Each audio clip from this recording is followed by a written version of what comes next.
Hello दोस्तों, आज हम इस वीडियो में जानेंगे ब्लड बैंक में इस्तेमाल होने वाले इक्विपमेंट्स और उसके यूजेस के बारे में। और हमारे पास पहला इक्विपमेंट है ब्लड डोनर चेयर। ये जो चेयर रहती है ये बहुत ही कंफर्टेबल रहती है ब्लड डोनर के लिए और ये ब्लड डोनर को प्रोवाइड करती है सपोर्ट, उसकी बॉडी को सपोर्ट देती है क्रिशियल पॉइंट्स पर। और जो ये चेयर रहती है वो ईजिली फोल्डेड रहती है और ये स्टैक रहती है ट्रॉलीज के ऊपर जब ये इस्तेमाल में नहीं होती है।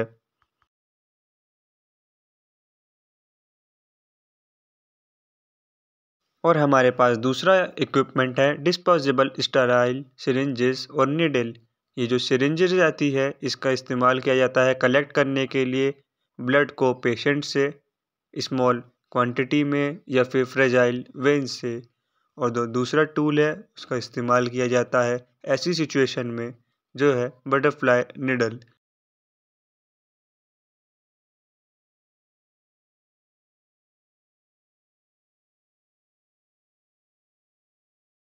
और हमारे पास जो तीसरा इक्विपमेंट है वो है ब्लड कलेक्शन मॉनिटर। ये जो ब्लड कलेक्शन मॉनिटर रहता है ये वो डिवाइस है, इसका इस्तेमाल किया जाता है मॉनिटर करने के लिए ब्लड के कलेक्शन को डोनेशन के टाइम पर कि कहीं ज़्यादा ब्लड तो कलेक्ट नहीं हो जा रहा है पेशेंट का।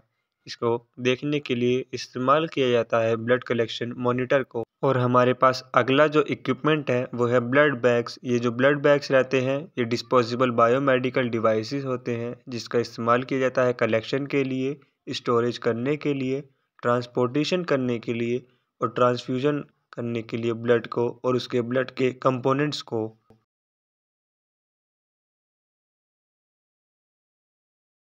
हमारे पास अगला इक्विपमेंट है ब्लड बैग ट्यूब सीलर।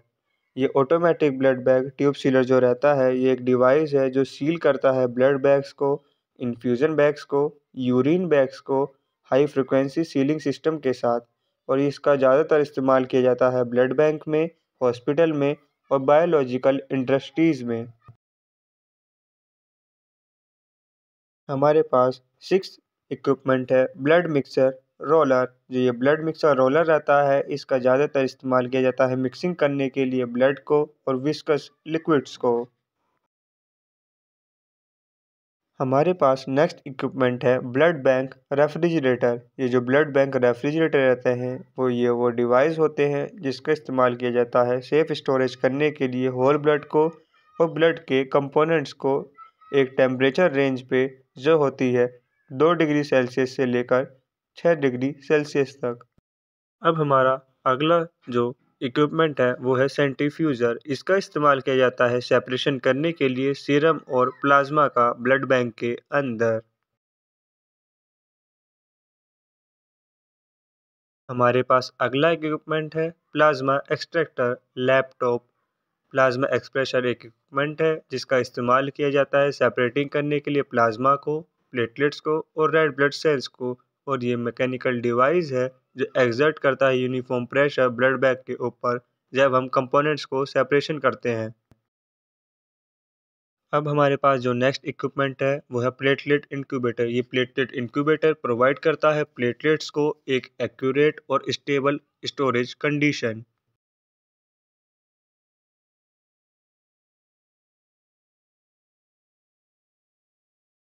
अब जो हमारा अगला इक्विपमेंट है वो है काउंटर बैलेंस। ये काउंटर बैलेंस मेज़र करता है दो वेट को एक साथ और डिस्प्ले करता है दोनों के बीच का डिफरेंस एकदम से।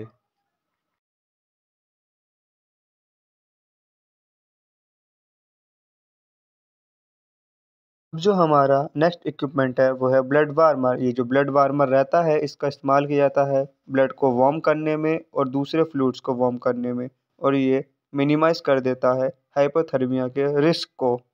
अब जो हमारे पास नेक्स्ट इक्विपमेंट है वो है सिरिंज और निडल डिस्ट्रॉयर। ये जो निडल डिस्ट्रॉयर है ये इलेक्ट्रिकली ऑपरेटेड डिवाइस है जो इस्तेमाल किया जाता है डिस्ट्रॉय करने के लिए इस्तेमाल हुई डिस्पोजेबल निडल्स का और ये कट कर देता है उन सिरिंज के नोजल्स को।